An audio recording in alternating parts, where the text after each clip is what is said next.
Hello students, welcome to the class. आज की class में आप सभी का स्वागत है। तो आज हम जो बायोलॉजी का टॉपिक डिस्कस करेंगे वो है न्यूक्लिक एसिड। अब न्यूक्लिक एसिड या न्यूक्लिक अम्ल क्या होता है, तो आपको पता होगा मानव जो है वो कोशिकाओं से बना हुआ है। यानी कोई भी अगर हम किसी भी जीवन जिसमें जीवन है, ऐसे किसी भी प्राणी की बात करें, ऐसे किसी भी व्यक्ति की बात करें, व्यक्ति या फिर आप प्लांट कह लीजिए, एनिमल कह लीजिए, किसी भी पदार्थ की बात करें जिसके अंदर जीवन है, तो वह जीवन किसी न किसी कोशिकाओं से बना होता है। अब वह कोशिकाएं, मानव की कोशिकाएं अलग होती हैं, और बात करें तो हम जो पौधे हैं उनकी कोशिकाएं अलग होती हैं। तो हर एक की कोशिकाएं अलग होती हैं। अब जिस तरीके से कोशिका होती है, तो कोशिका के अंदर एक नाभिकीय होता है जिसे हम न्यूक्लियस बोलते हैं। तो उसी न्यूक्लियस के अंदर जो एक अम्लीय पदार्थ होता है उसको हम न्यूक्लिक एसिड बोलते हैं। वो क्या होता है इसको और अब हम थोड़ा विस्तार से समझते हैं। न्यूक्लिक एसिड क्या होता है, किस तरीके से इसमें चीज़ें बताई गई हैं हमारे मानव शरीर को लेकर या फिर किसी भी बॉडी को लेकर जिसके अंदर न्यूक्लिक एसिड पाया जाता है। चलिए, अब डायऑक्सी राइबो न्यूक्लिक एसिड यानी DNA and ribo nucleic acid यानी आरएनए। तो ये दो प्रकार के न्यूक्लिक एसिड होते हैं, डीएनए और आरएनए। तो इनको जो है आप पता करके चलेंगे, डीएनए और आरएनए क्या होता है। ठीक है। Deoxyribonucleic acid and ribonucleic acid are two type of nucleic acid found in living organisms। तो जो भी जीवित जीव हैं उनके अंदर डीऑक्सीराइबो न्यूक्लिक एसिड डीएनए और राइबोन्यूक्लिक एसिड यानी आरएनए जीवित जीवों में पाए जाने वाले दो प्रकार के न्यूक्लिक एसिड हैं। DNA act as a genetic material in most of the organism. और डीएनए किसका काम करता है? DNA act as a genetic material. जो डीएनए है वह अधिकांश जीवों में आनुवांशिक सामग्री के रूप में कार्य करता है। In some of the virus RNA also act as a genetic material. तो कुछ वायरसों में आरएनए भी आनुवांशिक सामग्री के रूप में काम करता है। तो कुछ जो वायरस होते हैं उसके अंदर जो आरएनए होता है वो भी एक जेनेटिक मटेरियल के अंदर काम करता है। किसके अंदर? वायरसेस के अंदर। जैसे कोविड-19 का वायरस था। Both DNA and RNA are the complex polymer of nucleotides. तो डीएनए और आरएनए जो है वो किसके पॉलीमर हैं, किसके बहुलक हैं? यह न्यूक्लियोटाइड्स के बहुलक होते हैं, है ना। चलिए, nucleotides is made up of pentose sugar, a nitrogen base and phosphate group. तो जो न्यूक्लियोइड्स होते हैं, न्यूक्लियोइड जो होते हैं वो एक पेंटोज शुगर से बने हुए होते हैं, जो कि एक नाइट्रोजन बेस और एक फॉस्फेट्स के समूह से बना होता है। Deoxyribopentose sugar is found in DNA. तो डीऑक्सीराइबोपेंटोज शुगर जो है वो डीएनए में फाउंड होता है। Ribopentose sugar is found in RNA. तो nitrogen base are in two group. और राइबोपेंटोज शुगर है वो किस में मिलता है? आरएनए में मिलता है। तो डीऑक्सीराइबोपेंटोज शुगर डीएनए में पाया जाता है, वहीं राइबोपेंटोज शुगर जो है आरएनए में पाए जाते हैं। ठीक। तो नाइट्रोजन बेस के दो समूह होते हैं। तो आपने देखा होगा जो डीएनए की पिक्चर होती है, आपने अगर इस तरीके से रहती है, तो ये ऐसे, ये ऐसे, ये ऐसे,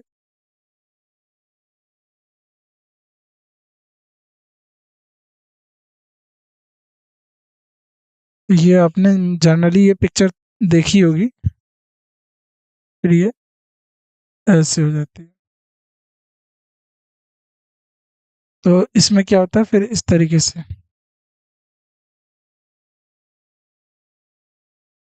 कुछ इस तरीके से आपने जो है पिक्चर देखी होगी। ये डीएनए के जो है इसको देखते हैं माइक्रोस्कोप पे, तो इसकी तरह से, और जो पावरफुल माइक्रोस्कोप होता है। अब आता है प्यूरिन। तो जो दो नाइट्रोजन बेस हैं, तो पहला आता है purine. It contain adenine and guanine nitrogen base. तो इसमें एडेनिन और गुएनिन गुएनिन दो नाइट्रोजन बेस होते हैं, बॉस नहीं, बेस होंगे। पायरिमिडिन जो होते हैं, पायरिमिडिन क्या होता है? इट कंटेन साइटोसिन, साइटोसाइन जो होता है इसके अंदर, थायामीन होता है, यूरासिल होता है। तो ये याद रखना है कौन सा क्या कंटेन करता है। पैरामिडीन जो है साइटोसाइन, थायामीन और यूरासिल कंटेन करता है। Thymine and cytosine are found in DNA. तो जहाँ थायामीन और जो साइटोसिन होता है वो डीएनए में पाए जाते हैं। ठीक, uracil and cytosine are found in RNA. तो यूरासिल और साइटोसिन आरएनए में पाए जाते हैं। चलो, ये बहुत अच्छी बात, यहाँ तक आपको समझ में आ गई। Two nucleotide are linked together 3 and 5 phosphate बंधन। तो जो दोनों न्यूक्लियोटाइड है वो किसके द्वारा, फॉस्फोडाइस्टर बॉन्ड के द्वारा जो है जुड़े जाते हैं। दो न्यूक्लियोटाइड 3-5 फॉस्फोडाइस्टर बंध द्वारा एक साथ जोड़े जाते हैं। Successive nucleotides are joined in such a manner forming a long chain of polynucleotides. तो जो जुड़ जाते हैं न्यूक्लियोटाइड वो इस तरीके से जुड़ते हैं कि वो एक पॉलीन्यूक्लियोटाइड की एक लंबी श्रृंखला बनाएंगे। तो कार्बनिक न्यूक्लियोटाइड इस प्रकार जुड़ते हैं जिससे वो पॉलीन्यूक्लियोटाइड की एक लंबी श्रृंखला बनती है। At one end of free phosphate mostly at 5' end sugar known as 5 end of pentanucleotide. तो मुक्त फॉस्फेट मोइट 5 चीनी यानी शुगर यहाँ पर के अंत में होती है और जिसे न्यूक्लियोटाइड के 5 डैश के अंत कहा जाता है। ऑन द अदर एंड, देखो अब मैं मानता हूँ आप में से काफ़ी लोग होंगे जिनका जो है बैकग्राउंड क्या कहते हैं बायोलॉजी नहीं रहा होगा, तो उनको थोड़ी सी यहाँ पर दिक्कत आ सकती है क्योंकि उनके लिए बहुत नया ये चीज़ें हो रही है, या बिल्कुल हम बात करें एक नई चर्चा हो रही है। तो आपको घबराने की बात नहीं है, सिंपली आपको बस इतना ध्यान देना है। देखो क्या है, क्या ये अगर आपको यहाँ पर कोई चीज़ें प्रॉब्लम आ रही हैं या कुछ आपको लग रहा है समझने में दिक्कत हो रही है, तो मैं आपको जो जो पॉइंट हाईलाइट करूँगा आपको बस उनको याद रखना है, वही आपकी परीक्षा में पूछे जाएंगे। डीएनए आरएनए की फुल फॉर्म याद रखनी है, डीएनए आरएनए कहाँ मिलते हैं वो याद रखना है अभी तक, डीएनए आरएनए किससे बने होते हैं वो याद रखना है, इससे ज़्यादा भी आपको याद नहीं रखना है। On the other end of the polymer of the sugar has a free OH of 3 carbon. तो पॉलीमर के दूसरे छोर पर जो चीनी है, जो शुगर है, उसमें 3 कार्बन के मुक्त OH होते हैं। This end is known as 3' end of polynucleotide, और इस अंत को पॉलीन्यूक्लियोटाइड श्रृंखला का 3' अंत कहा जाता है। The sugar of phosphate are the backbone of nucleotide. तो अब देखो फॉस्फेट की शुगर जो होती है वो रीढ़ का जाता है किसका, पॉलीन्यूक्लियोटाइड का। तो जो फॉस्फेट की शुगर है उसको पॉलीन्यूक्लियोटाइड का रीढ़ कहा जाएगा।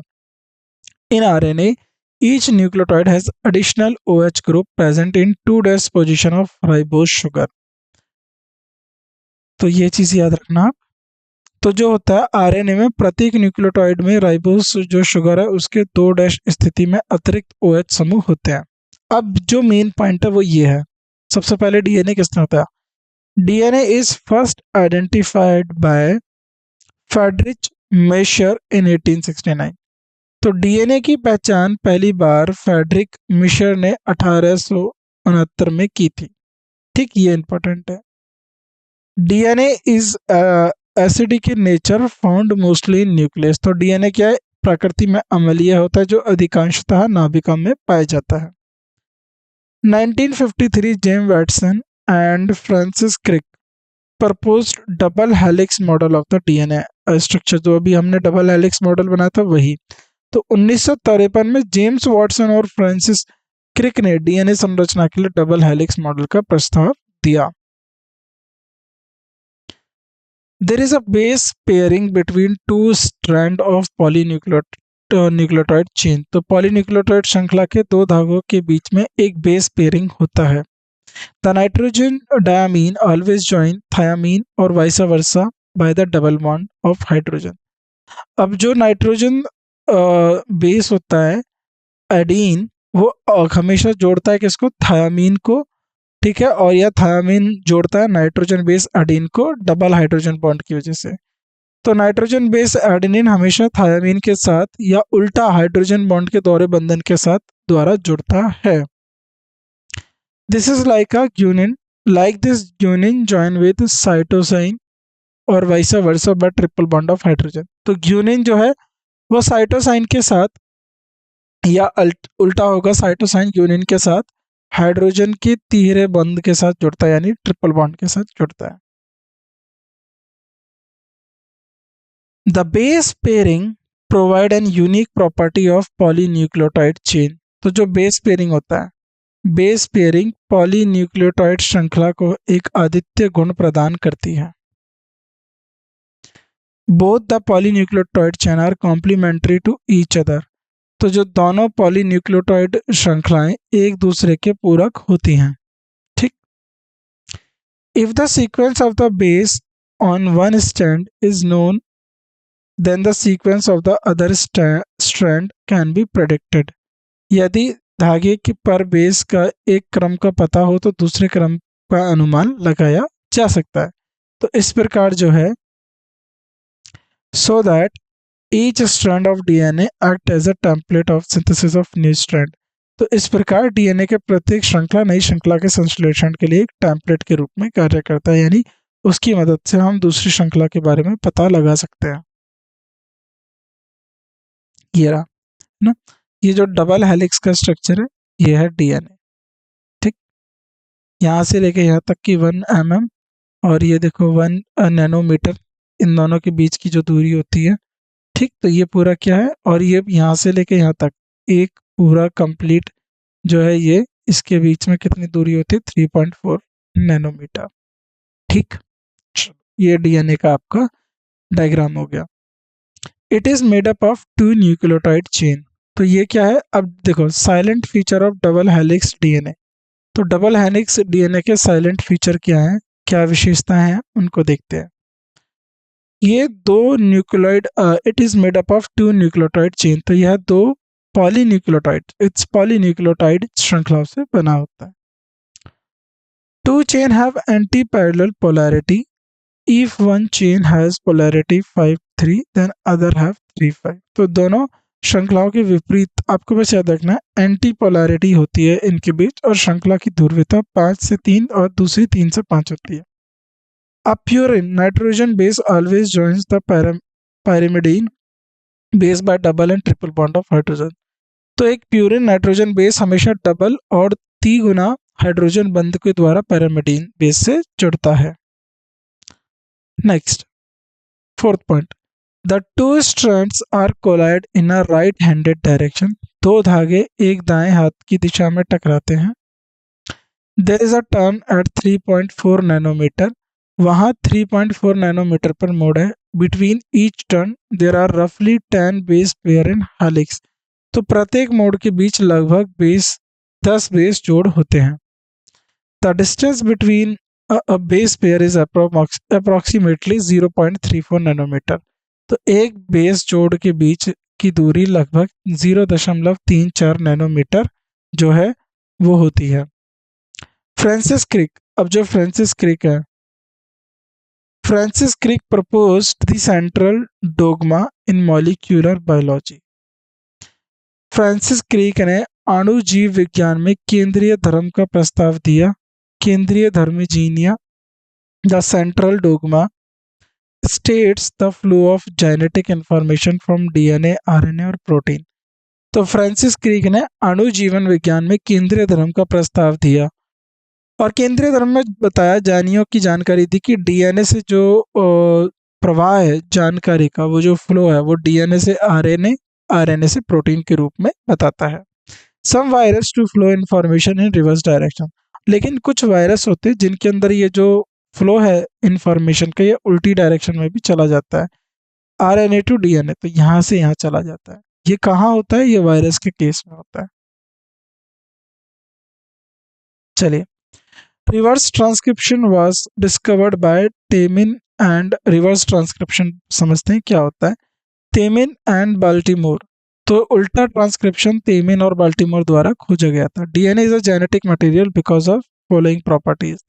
अब डीएनए को जेनेटिक मटेरियल क्यों कहा जाता है, तो अब इसकी पीछे की जो प्रॉपर्टीज है उनको और देखते हैं, क्यों डीएनए जो है जेनेटिक मटेरियल के रूप में कहा जाता है। समझिए इस चीज को।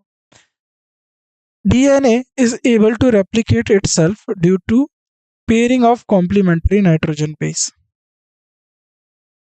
DNA सहायक नाइट्रोजन बेस की जोड़ी के कारण स्वयं की प्रतिलिपि बनाने में सक्षम होता है। Chemically and structurally, DNA is more stable compound than RNA। रासायनिक और संरचनात्मक रूप से डीएनए आरएनए की तुलना में अधिक स्थिर यौगिक है। DNA in DNA there is a scope for slow changes which are essential evolution. तो डीएनए में धीरे धीरे परिवर्तन होने की संभावना होती है जो विकास के लिए आवश्यकता है। तो डीएनए में परिवर्तन की वजह से ही जो है इवोल्यूशन हुआ। DNA express itself in the form of Mendelian character. तो डीएनए अपने आप को मेंडेलियन विशेषताओं के रूप में आत्मसत्ता करता है। DNA is more stable, is preferred for storage of genetic information. और डीएनए अधिक स्थिर होता है होने के कारण आनुवांशिक जानकारी का संग्रहण के लिए पसंद किया जाता है। Transmission of genetic information is done by RNA. आनुवांशिक जानकारी का देखो डीएनए में जानकारी स्टोर होती है, अब उसका संचार कौन करेगा, उस इंफॉर्मेशन का ट्रांसमिशन कौन करेगा? तो आनुवंशिक जानकारी का ट्रांसमिशन का संचार आरएनए द्वारा किया जाता है। Watson and Crick also proposed a scheme for replication of DNA. तो जो वॉटसन है, वॉटसन और क्रिक ने भी डीएनए की प्रतिकृति के लिए एक योजना प्रस्तावित की। Two standard of DNA separate act as a template for the synthesis of new complementary strands. DNA की दो स्ट्रैंड्स अलग होती हैं और नए पूरक स्ट्रैंड का संश्लेषण के लिए टेम्पलेट के रूप में कार्य करती हैं। After the completion of replication of each DNA molecule have one parental and one only newly synthesized strand। तो प्राकृतिक के समान के बाद प्रत्येक डीएनए अणु में अभिभावक और नवनिर्मित स्ट्रैंड होता है। This method is termed as semi conservative method of DNA replication. तो ये जो नया मेथड है उसको क्या किया गया, जो वॉटसन और क्रिक के द्वारा प्रपोज किया गया, इसको बोला गया, इस विधि को डीएनए के प्राकृतिक को अर्ध संरक्षित विधि जो है बताया गया। Bulk of RNA. तो देखो bulk of RNA is found in cytoplasm mainly confined to ribosome. Small amount of ribosome in found in nucleus confined to nucleus. RNA का एक बड़ा हिस्सा साइटोप्लाज्म में भी पाया जाता है। तो जो साइटोप्लाज्म होता है ना सेल के अंदर, उसके अंदर भी बहुत ज़्यादा आरएनए का एक बड़ा हिस्सा मिलता है जो मुख्य रूप से राइबोसोम के लिए सीमित होता है। तो लेकिन वो जो साइटोप्लाज्म है, जो आरएनए वहाँ पर मिल रहा है, वो राइबोसोम के लिए होता है। राइबोसोम का भी आरएनए होता है ना, उसको बोलते हैं रफ आरएनए जो होता है आपका राइबोसोम्स। न्यूक्लियस, क्योंकि राइबोसोम आपका क्या करता है, सिंथेसाइज करता है किसको, आप बताओ जल्दी किसको सिंथेसाइज करता है, आप बताएंगे इसको। न्यूक्लियस में न्यूक्लियस के लिए समिति राइबोसोम को छोटी मात्रा में प्रोटीन सिंथेसाइज करता है। छोटी न्यूक्लियस में के लिए सीमित राइबोसोम छोटी मात्रा में पाई जाती है। तो small amount of ribosome is found in nucleus confined to nucleus.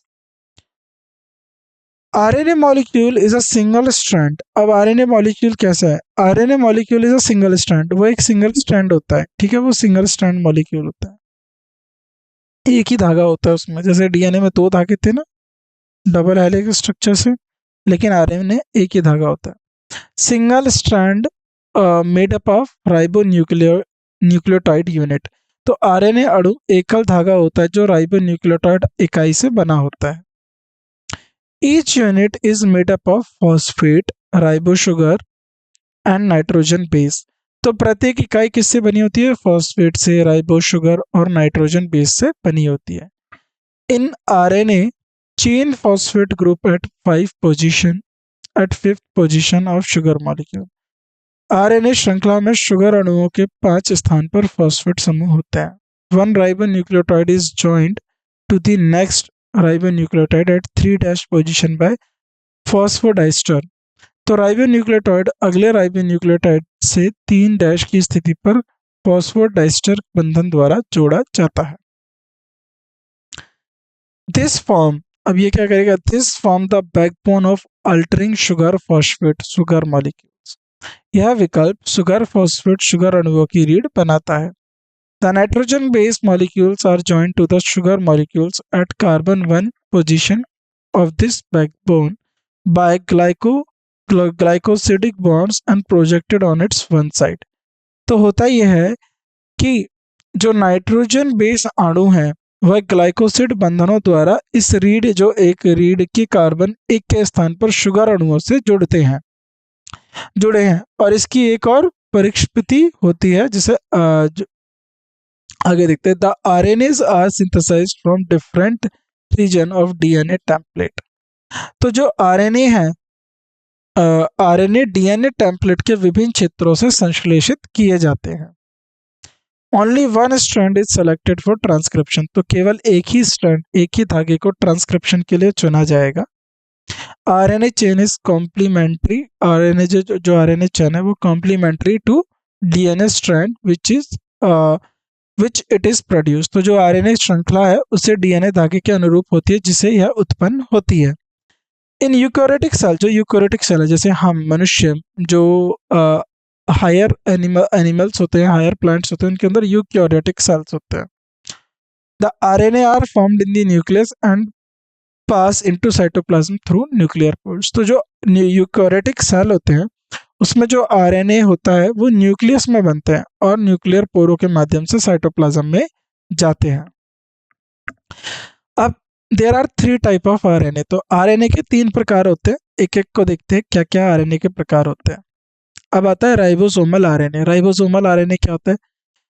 These RNA are coiled greatly. तो ये आपस में अधिक घुमे होते हैं, यानी ये आप कह सकते हैं ये ऐसे इस तरीके से ये बहुत ज़्यादा कॉइल्ड होते हैं। Coiled greatly in combination with protein. तो प्रोटीन के साथ जो है के संयोजन में ये बहुत ज़्यादा क्या कहते हैं घूमे हुए होते हैं।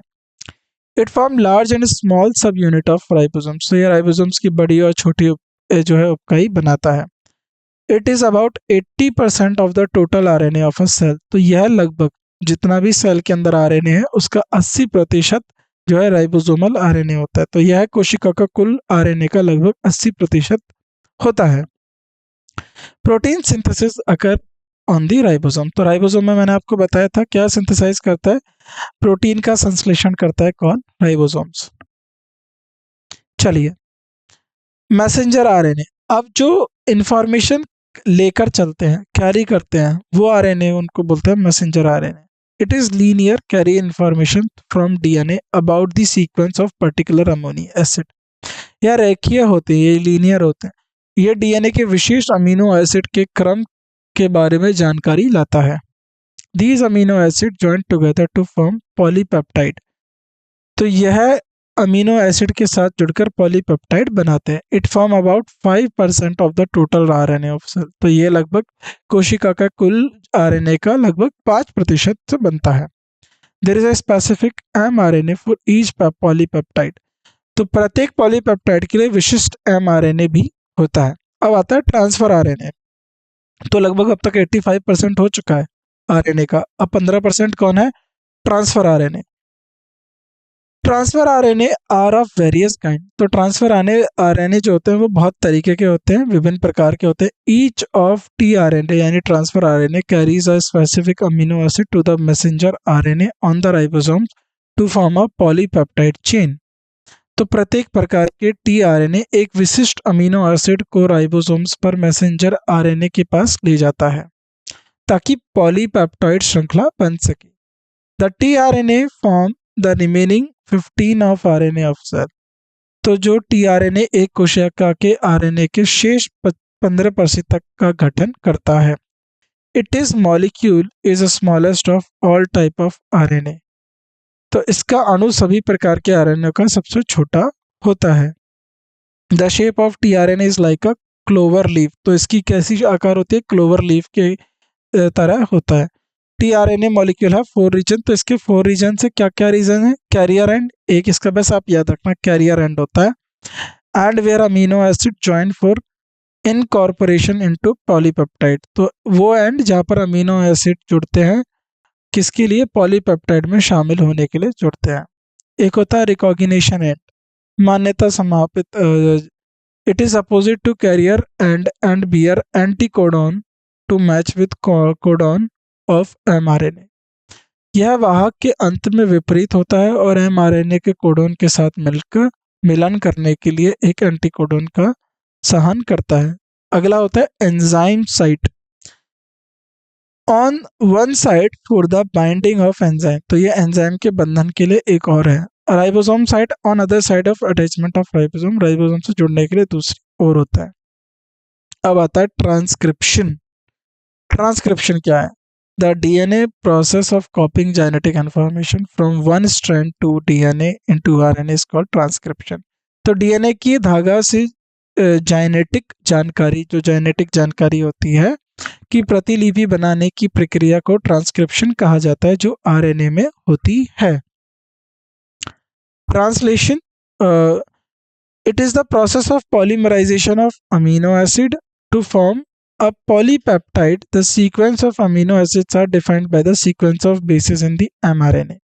तो यह एक पॉलीपेप्टाइड बनाने के लिए अमीनो एसिड के पॉलीमराइजेशन की प्रक्रिया है। अमीनो एसिड एक क्रम को mRNA में बेस के क्रम द्वारा परिभाषित किया जाता है।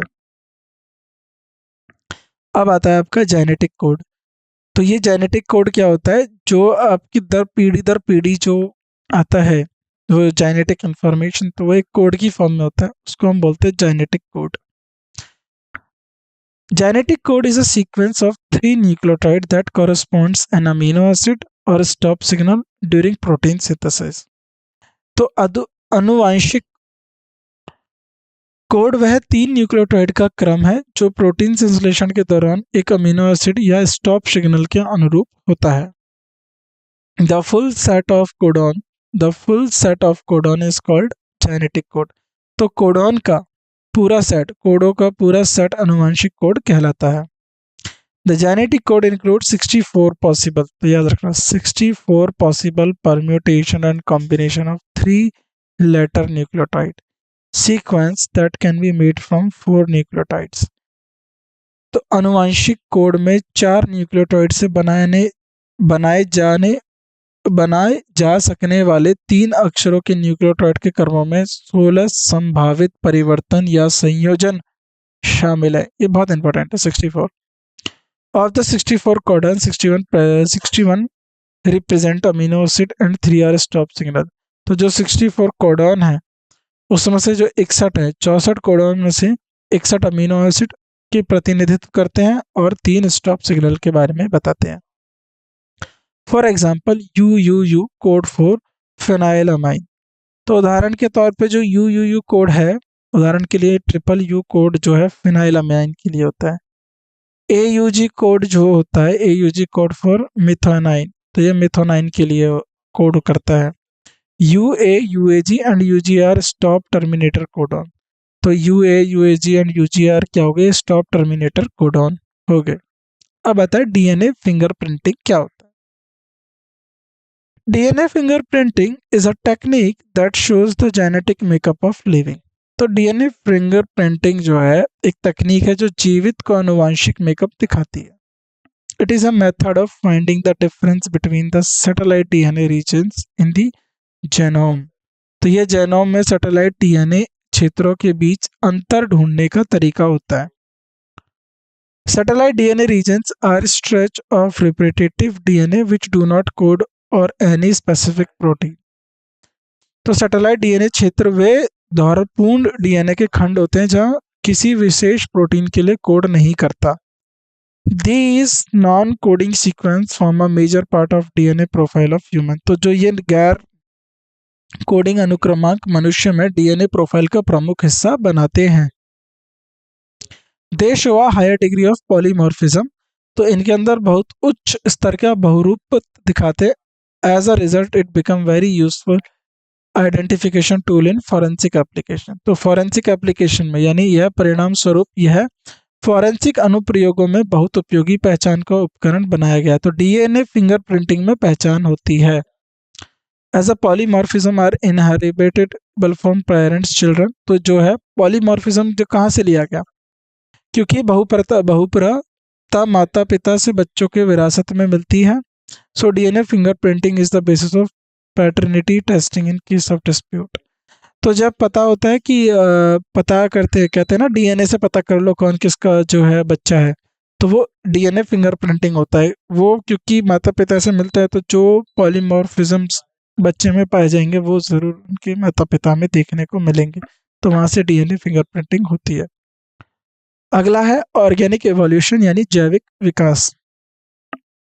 Change in living organism with time is organic evolution. तो समय के साथ जीवित जीवों में परिवर्तन को जैविक विकास कहा जाता है। According to organic evolution, present day complex organisms have originated during the passing of ages from their earlier and simpler form of life. तो जीव विकास के अनुसार वर्तमान दिन के जटिल जीवों की उत्पत्ति युगों के बीतने के दौरान पहले की और सरल जीवन के रूप में हुई है। ठीक है, तो जैसे जैसे चीजें बदलती रहती है उसी तरीके से जो है जीवन में है वह बदलाव आते रहते हैं।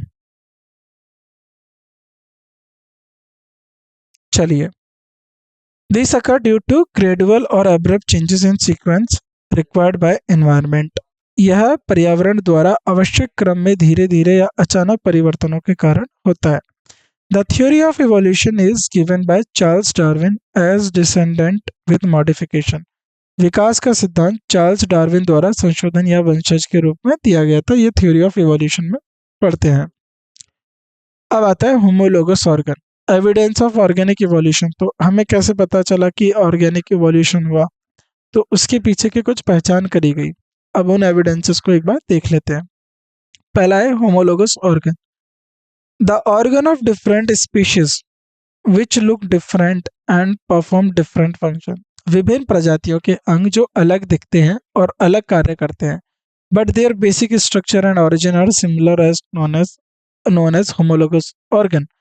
लेकिन उनका मूल संरचना और उत्पत्ति समान होती है और उन्हें समान रूपी अंग कहा जाता है।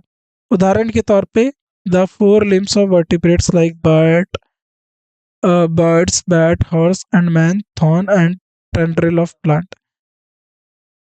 तो उदाहरण पक्षियां, चमगादड़, घोड़े और मनुष्य की कोशिकी जीवों के अंग, अग्र अंग, पौधे के कांटे और लताएं। तो फोर लिम्स होते हैं वर्टिब्रेट में। अब होता है एनालॉगस ऑर्गन। ये क्या होते हैं? The organ which have main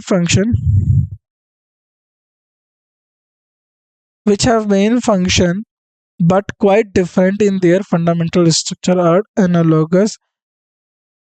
तो क्या होता है? वे अंग जिनका कार्य समान होता है लेकिन उनकी मूल संरचना में काफी अंतर होता है, उन्हें समानार्थी अंग कहा जाता है। The wings of birds and insect, sweet potato and potato. तो जैसे पक्षी और कीटों के पंख में काफी अंतर है लेकिन दोनों के पास पंख है। आलू और शकरकंद में अंतर है लेकिन दोनों जमीन के अंदर उगते हैं, तो इनको बोलते हैं ओनोलॉगस। अब आता है कनेक्टिंग। राइट, कनेक्टिंग ऑर्गन्स क्या होते हैं? चलो कनेक्टिंग लिंक देख लेते हैं। क्या होता है connecting link? The living organisms which possess characters of two different groups. तो वे जीवित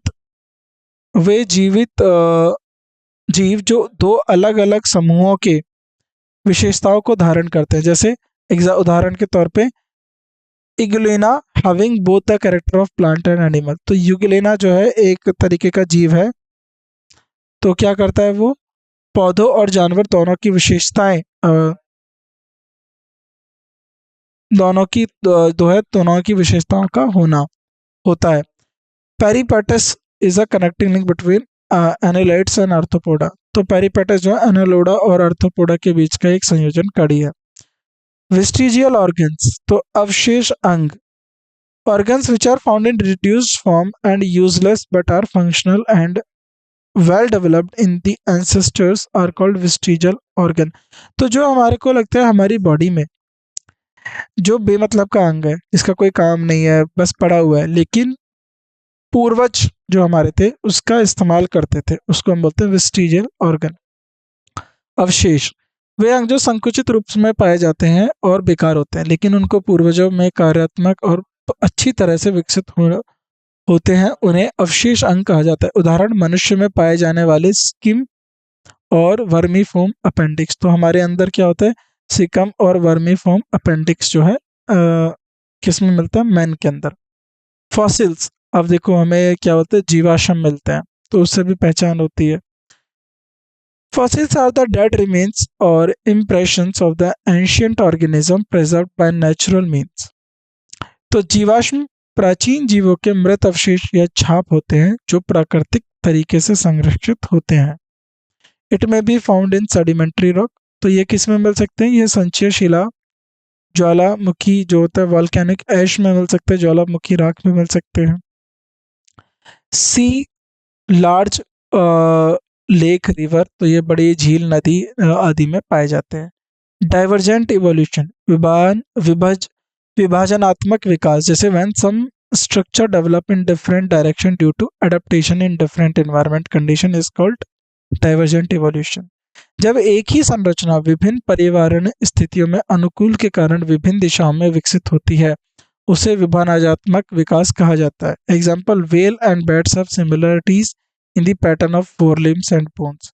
तो देखा जाए तो जो चमगादड़ और व्हेल होती हैं उनके अग्र अंगों की हड्डियां को के पैटर्न में समानताएं होती है, लेकिन दोनों अलग अलग है, एक पानी में है एक आकाश में। तो इसकी मतलब एक जैसी संरचना होने के आधार पर भी ये दोनों क्या है, इनका जो विकास है वो अलग तरीके से हुआ। These are the example of homologous organ, तो ये एग्जाम्पल थे होमोलोगस ऑर्गन की। फिर होता है last convergent evolution. Analogous structure are the result of convergent evolution where the different structure involving in the same function। तो समानार्थी संरचना समानार्थी विकास का परिणाम होती है जब विभिन्न संरचनाएं एक ही कार्य के लिए विकसित होती हैं। Example, flippers of penguins and dolphins.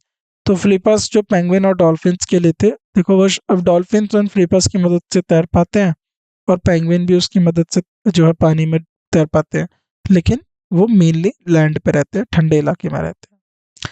ठीक, तो यहाँ पर हमारा न्यूक्लिक एसिड चैप्टर खत्म होता है।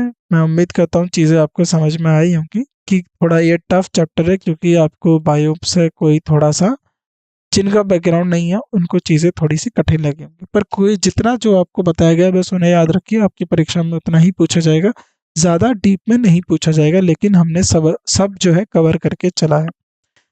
तो आज की क्लास के लिए बस इतना ही। आपसे मुलाकात होती है अगली क्लास में। आप सभी का शुक्रिया आज की क्लास में उपस्थित होने के लिए। धन्यवाद आप सभी का। Thank you so much.